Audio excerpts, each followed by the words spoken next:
There it is. Hey, what's up, everybody? Good afternoon. Happy Sunday to you. I hope your day is going absolutely brilliantly so far. I'm just trying out some new live streaming software. I'm getting ready to launch another podcast, and I figured let's go live and just do it big and do it everywhere. So if you're watching, I'd love to hear where you're watching from. If you're on LinkedIn or YouTube or Facebook, Twitter, I think is going to Periscope. So if I've managed to figure this all out. So I just want you to know I appreciate you tuning in and joining me this afternoon. I hope you're having a great Sunday. So as I mentioned in the title, it says here, do this to lead others, right? Do this one thing to lead others. And I think it's so very important right now on how we're engaging as leaders, because there's a lot of turmoil. There's a lot of frustration with people, and even people that are close, family members and friends, are sometimes not seeing eye to eye on, social issues, on politics, on all of these different things that are going on in our world. And so it's really, really important. We're going to have a conversation for maybe 5-10 minutes this afternoon and just talk about something you can do as a leader, something you can do as an individual, so that you can help promote some positivity and some kindness and help to eliminate some of those deep lines that are being thrust between us. Right now, I got California tuning in on LinkedIn. Good to see you, Andrew. Appreciate you. Chris Thomas on LinkedIn. Dude, Chris Thomas is part of the reason I even was able to produce this. So restream.io is what I'm using to push this out everywhere. And Chris has become a really good friend over the last several years. He does live streaming, he does promotion, he does music. He does a little bit of everything. So if you're somebody that is wanting to be promoted, and if you're in that influencer or creator realm, you need to look Chris up, because he's awesome. So Philadelphia is where he's at. I know we've got several people on the Facebook. Sometimes people on Facebook are a little quiet. Have you guys noticed that? So anyway, as I'm jumping in this afternoon, I've got a couple of ideas. One of the things to run by everybody, and just to let you know, use this as a platform as well. I am going to be sharing Monday mornings. I do my mornings with Mike. That starts at 7:15 Mountain Time. And what that is based on, that's really rooted in the Bible. I pick a verse from the Bible, and then I share that, and just how it's affecting me. It's not necessarily classical, like what it means and hermeneutics in the Bible and so forth. But I go through, I figure if there's something that's affecting me in my life, that it might be affecting you as well. So that is one show that I do every Monday morning. I also have, hey, Anthony, good to see you, man. It's nice to see you this afternoon.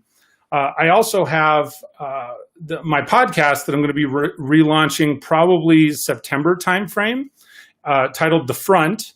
And so for anybody, if you are interested in hearing some leadership perspective from somebody that has influenced you, somebody that's mentored with you. The cool thing about this platform is I can bring on like up to 10 guests. So we could have like a leadership roundtable. That would be a really neat idea. Or just kind of a one-on-one conversation with people. I know it's important to make eye contact with the camera, but everybody that's chatting is over here. So I'm trying to make eye contact with them, but they're just not physically here yet. So as I'm talking this afternoon, I said, do this one thing, do this thing to lead others. And I think something that is really, really important right now, I'm going to drop this early. We've been live for 3 minutes, 5 minutes, something like that right now. And what I'm going to be sharing with you this afternoon, this is a factor, especially if you are in a leadership role, but it's something that can influence people. If you are alongside them, you can influence up. Right? If your leader or your mentor, your manager is having a bad day, this is something that you can do. And it's so very important right now that actually there's three things. I'm not going to try and roll it into one thing. I was going to say this one thing, this one magical thing, but there's three things. One is you have to make sure that you're managing your state.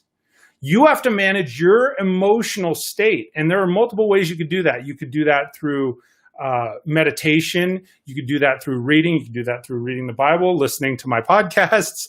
But it's so important that you manage your state because the moment that we start to get frustrated, the people that we're in communication with start to reflect what it is that we are, whether it's what we want to be or not. Hey, good afternoon, Christina. Christina's live on Facebook and on YouTube. Yo, yo, yo. She's awesome. By the way, if anybody's watching this and has questions on real estate, Christina Smallhorn is your go-to. She's got some really good real estate advice. She's very down to earth on her YouTube channel. So make sure, and Christina, you'll have to type it in the chat. Thanks for being supportive. You'll have to type it in the chat, but and it shows me actually on here, your YouTube channel. She made the name just Christina Smallhorn with a K, so check her out as well. So where was I? The first thing is I'm saying this afternoon, it's really important that you manage your state. And what happens, one of the ways you can manage your state, control what you put in your mind. We so often are just taking in whatever it is that's out there, right? Whatever comes up. Hey, this person came up and went live. Oh, there's more politics. Oh, there's more news on. And we allow that to creep into our lives. And inadvertently sometimes that will affect how it is that we're thinking. It'll affect our model of the world. Will affect our outlook. So it's very important to control and be mindful of what it is that you're putting into your mind, right? So that you're able to manage your state. The second thing that's really important as far as leaders are concerned right now, wow, it's getting really bright in here. I can't control the sun, right? You got to control the things that you can. And if you can't control it, you just roll with it. The nice thing is the sun came out and it brightened me up. It even made me smile. Hopefully it made you smile. So the second thing besides managing your state, and we got some comments over here. Chris says, manage your emotional state. Still working on this one. And I think we all are. That's it is a constant battle. It's a constant conversation with ourselves. If anybody ever says, oh yeah, I've got that one nailed, I'm able to manage my emotional state all the time, they're lying. They put their social media face on. And so, hey, good afternoon, Jesus. Good to see you, man. So number one's manage the emotional state. The second thing that's important, I don't remember if I started to introduce the second thing, but I have three of them altogether, so this may not be in order. The second thing that's really important, especially if you're in a leadership leadership role right now, that sounded great, didn't it? If you are in a leadership role, it is important how you help to manage others' states. It's really important because as a leader, you are the one that is often speaking life, you're speaking positivity, or you're speaking negativity to your people. The people that work with you and the people that work for you, hands down, are going to be an amplifier for what it is that you are, not what you want to be. So number one was manage your state. Number two is you have to work on managing other people's states. And you do that through sharing positive things, sharing positive messages, controlling first what you put in so that you're controlling what it is that you put out. Right. And the third thing that I think is really important right now, and this was actually the reason that I was going live this afternoon. Yeah, Anthony, you like all that? Yeah, I just got a smiley face. Christina says social media ruins her emotional state. That's so true. It can. You get on social media and it doesn't matter if you see eye to eye with somebody. If they're acting like a butt, it gets you in a position where it's just cranky. So the third thing, let me scroll up here. Here's one of the cool things about this too. Besides the captions, I think I can highlight this too. Check that out. Yeah, managing my emotional state. Chris Thomas working on that one. Christina being supportive, right? So where was I? Here's the third one. As a leader in any industry, it doesn't matter what industry you are in. If you are in a leadership role, it is extremely important that you maintain a level of fortitude. And what I mean by that, you have to have mental toughness. Because and so this ties in with the first one. All these tie together, right? There's not something like way off and around. But you have to have the mental toughness because people are looking to you for support. People are looking to you for direction. people are looking to you for how they should act and respond to the things that are going on. And so it's really, really important. If you're in a leadership role and you start to freak out on something, that people are looking for you to console them. And yeah, that can be a really hard pill to swallow. That can be a difficult thing. So that ties back in with the first thing that I said, right? That you have to manage your emotional state. Through managing your emotional state, it produces a certain level of fortitude when you're managing other people. Because if you're a marshmallow, if you're all squishy or you're super emotional, and I'm not saying we shouldn't get emotional about things. Everybody gets emotional about things. But if we get emotional at the drop of a hat, then what happens is you end up with a team that becomes overly emotional, and that whole team will falter under your leadership. When people are looking to a leader for guidance, that's one of the first things that they're looking for. They're looking for some strength. They're looking for some fortitude. I don't care what anybody tells you. Like I've interviewed leaders from all over the world in multiple verticals, multiple different industries. And one of the things that consistently comes up is when somebody is in a leadership role and people are looking to you for things like making a decision, make a decision and don't falter. It is so frustrating. And I'll give you a real life example here. I got a few more things. Hey, what's up? What does that say? Brohomulus? It's so cool, man. I am so glad that I can bring stuff in from Facebook and LinkedIn and all these different places. And Cody says, you're squishy. I disagree. Christina says she's super squishy. I think I disagree. Being that I've had some interactions with you guys, I don't necessarily agree with that. Let me see how I can turn this off. There we go. So what's happening, Neil? How are you, man? What's happening, children? Neil's like he's the YouTube father. So where was I? I'm on a rant right now. I just got to get rolling again. So here's the thing. When people are looking to you for leadership and they're looking for you to have some strength, one of the things that's so frustrating, this is what I was going to share, and this is like real time right now. Not to get all political, but I'm going to get political. But it is what it is. Right now, and I'm basing this on where I'm at in the world. So I live in Colorado, right? Our governor has been super squishy because we started this whole pandemic. We started the COVID thing. And even if politicians say things that we disagree with, if they have a certain level of confidence in it and they're direct and they hold the line, they stick with what they say they will, then people can get in line behind that. So like what happened, our governor right now, who all remain nameless because I don't want a whole bunch of people, because there's people that love the guy, people that hate the guy and so forth. I'm not a fan. I'm not a fan because of the way he has led our state during this deal. And it's like a roller coaster ride. Hey, you have to do this. No, just kidding. You don't have to do that. Hey, you got to do this. No, don't, and so forth. And literally, like for us, and I'm in the auto industry, right, primarily. And what happened was, it was like at first, oh, hey, we're not going to, you guys can remain open. Everything will be fine. You guys are going to keep selling. And then literally 24 hours later, hey, just kidding, everybody's got to close. And then 24 hours later, wait a minute, that's not what I went. Well, that's BS. People just want you to stick with your decision. Make a decision, follow through with it. The people that are the strongest leaders are capable of making a decision and having other people fall in line with them, right? And I'm not saying that doesn't mean you shouldn't change your mind. It's okay to change your mind. It's just not okay to change your mind every single day on everything. It just drives me crazy. So, hey, what else we got? Yeah, Urban says, I'm chunky with a slice of stay away from me. I don't even know what that means. I seriously don't even know what that means, man.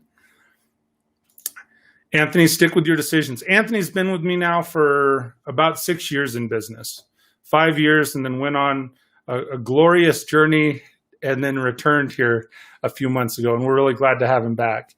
And he's right. You've got to stick with your decisions. So those three things, and that's what's just been speaking to me right now. It's been speaking to me this week, right? And I understand you could say, well, gosh, number 1 and 3, Mike, they're the same thing. Well, you could make an argument for that. Okay. But the reality is, like, managing your emotional state isn't always about having fortitude making decisions. Managing other people's emotional state isn't always about, the other two.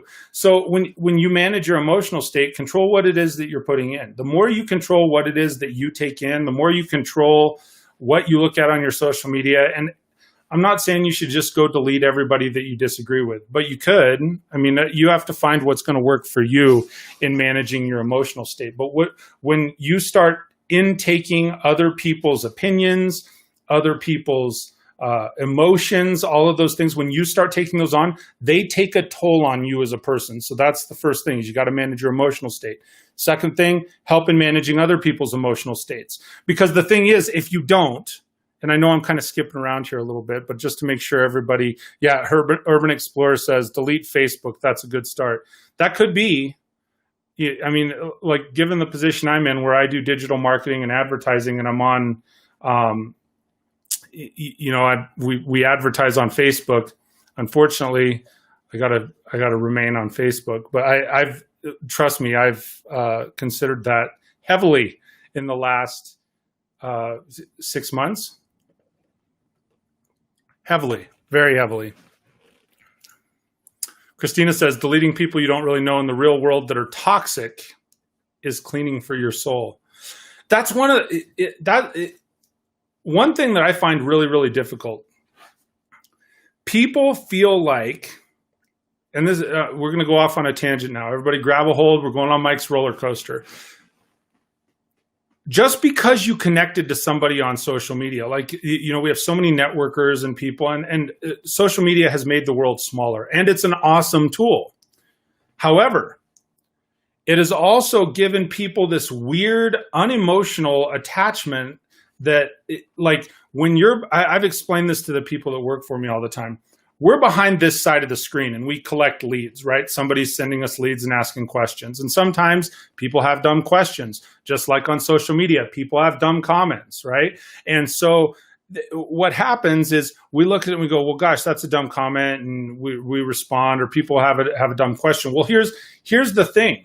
When people are submitting their information with questions, or when people are submitting their ideas on social media, one of the things that I encourage you to consider from the other side of this camera, because all of you are on the other side of this video right now, here is something to consider. The people on the other side, I think I said this on Chris Thomas's stream last week, we were talking, we have lost some touch with reality. We've lost touch with the emotional connection with people.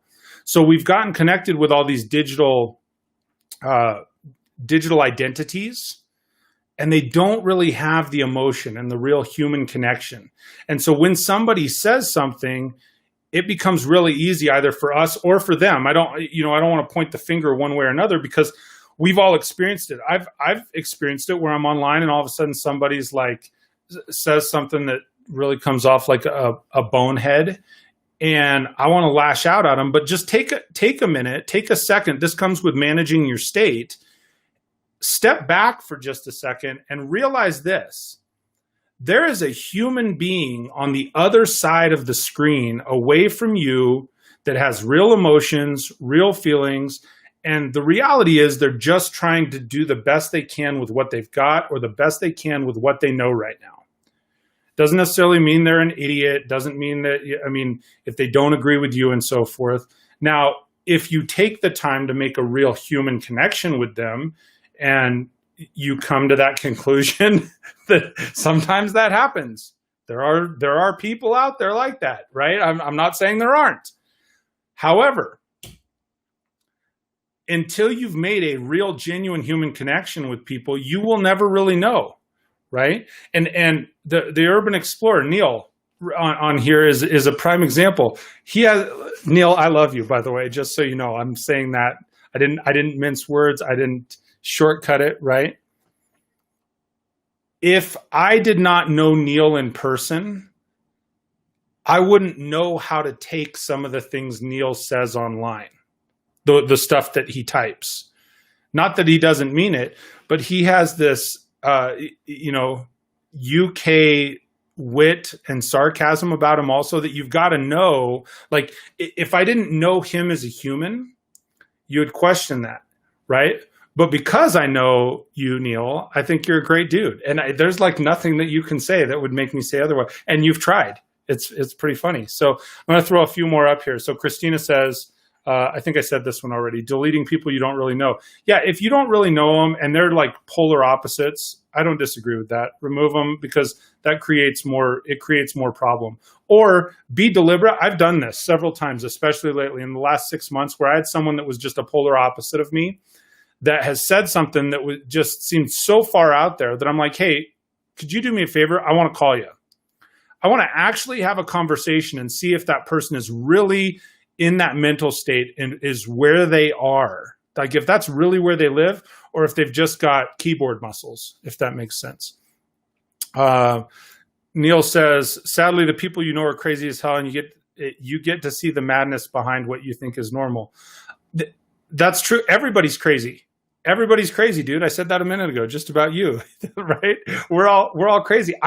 People that know me personally. There are a lot of people that know me personally that would be like, dude, that guy, he's crazy. Because I've got all these we have all these different sides to us. The thing is, we want to put people into one box or one vertical, and we want to say that's what they are. But people are so multidimensional that you can't do that. Christina says, the level of anger on social media is so intense, it's not even worth speaking to people when they name call and rudeness. Sometimes I just submit myself to that. I'm like, dude, give me a call. Here's the amazing thing. When I call people out most of the time and I say, hey, I want to give you a call. I want to actually connect one-on-one. See you later, Anthony. Have a good night, bro. When I connect one-on-one with somebody, I want to connect one-on-one with somebody, then probably 80% of the time they decline. And if that's the case, I just move on. Fareed says, crazy's good. They're the ones who changed the world. Absolutely. I don't remember the specific quote, but where they're talking about, was it Einstein? You'll have to refresh my memory for Fareed, because crazy people are the ones that change the world. Christina says, I get that so much can be misconstrued through texting. That's why here's one of the things. We're going to go off on another tangent. I love these tangents, and I'm only going to stay live for like 10 more minutes today. Because the goal was I wanted to try and kind of cut a video out of this and test how it can go all over the place, because I'm going to do my Mondays with Mike, my mornings with Mike tomorrow morning at 7:15. So much can get misconstrued through texting because of the way people communicate. Here's one of the things that everybody needs to realize. When it comes to communication, we have three primary pieces of our communication, right? I've studied it. The psychologists have studied it. I heard it most recently when I was listening to Tony Robbins, and this was several years ago.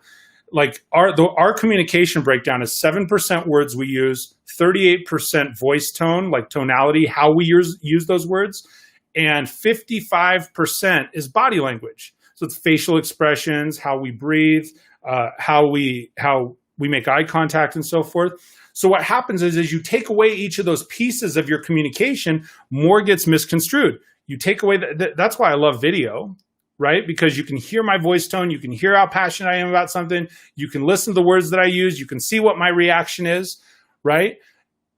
Or for anybody, not just me, but video in general. That's one of the reasons I love that. So when you take away the video aspect and you go to like radio or you go to telephone, now all you have at best is a 45% connection of your communication. You've lost the body language. And so the example I give in training all the time is think of radio DJs. Like you hear this person that's like, hey, welcome to another Sunday night. And you get a specific idea of what that person looks like. Your mind assigns physical features to that radio DJ based on how they sound, and they almost never coincide, right? Well, then if you take away the body language, take away the facial expressions, you take away the voice tone, then all you're left with is the words. Christina said this earlier. That's why text is misconstrued, right? Text is misconstrued because it's 7% of our communication. Email is only 7% of our communication. Posting a written word on social media or in a blog is 7% of our communication. That's why they came up with emojis, was to try and relay emotion behind what it is that we were saying. It's a true story, right? I can't tell you who specifically came up with the emojis. Somebody probably in the chat could tell me. Neil says, one-on-one changes everything because they don't have an audience. Absolutely. People will act crazy when there's an audience, right? Or if there's TV cameras rolling.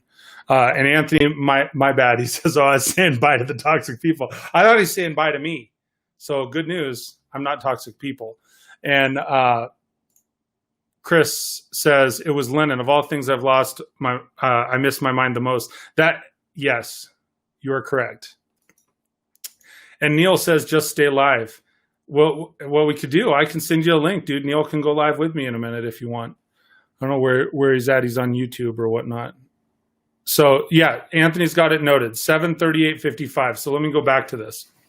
7% verbiage, 7% of our communication is the words that we use. So when Anthony typed, here's the perfect example. You guys watching it live, you're watching it happen. Anthony typed in there, bye. I thought he was leaving. Right? Like, hey, I'll see you later, buddy. Right? And then he's like, no, I wasn't saying bye. I was saying bye to the toxic people. So you need more words. You need more description. Chris Thomas coming with all the data, right? Shigetaka Kurita invented the emoji. And it was because he wanted to convey what the emotion behind the text was.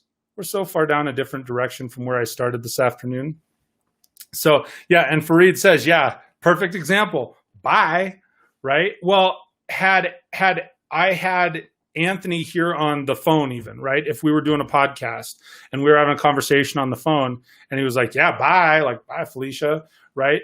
I would have known there was a sarcasm in his voice, and it didn't mean he was leaving the stream. It meant that he was saying goodbye to toxic people on social media. Same deal is if we were side by side doing a live broadcast together, I would have been able to see what his facial expression was. So even single words can be misconstrued. So it's amazing when people will post stuff on social media with a particular stance. As much as they want to try and get their emotion and get their ideas and their words and thoughts through, it never comes out. And keep in mind, communication is based on the receiver. Right? The person, when we're determining communication, it's not what you think you said, it's what they think you said. Urban Explorer. Who's this Felicia? I hear it loads. Who is she? What was that from? Friday? It's from a movie.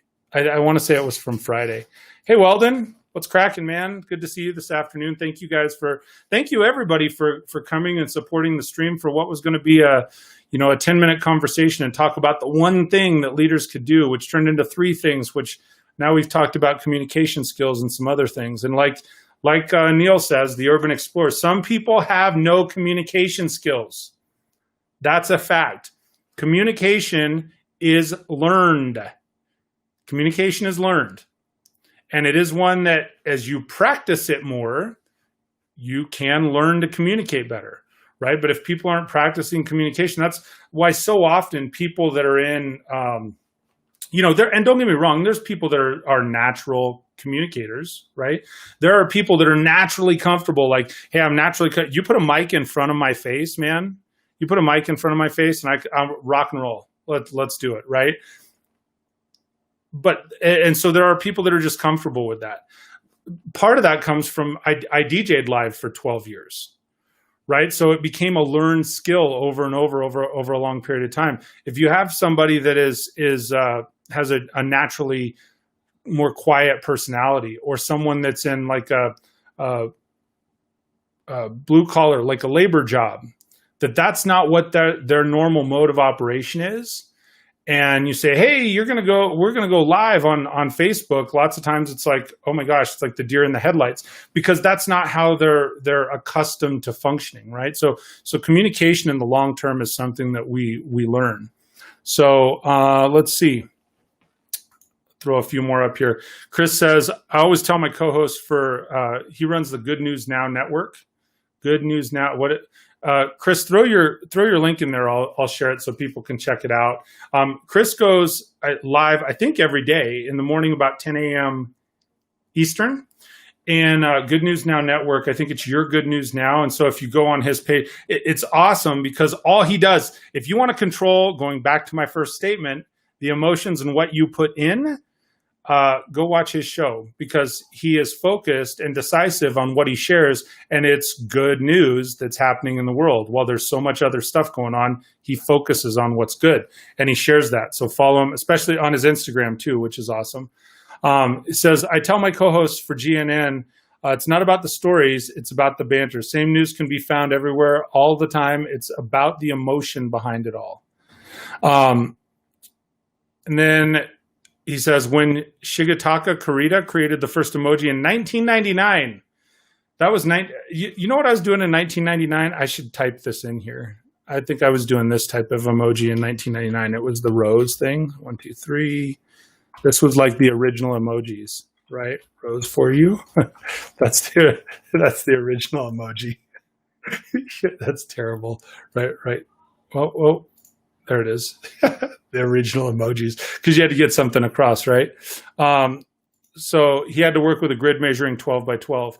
Urban Explorer Neil says, I find the more educated the person, the worse they are at basic communication. Can be. I mean, it probably depends on what they're educated in, Neil. And then Fareed says, what does banter mean? Banter is kind of the conversation back and forth, like this way.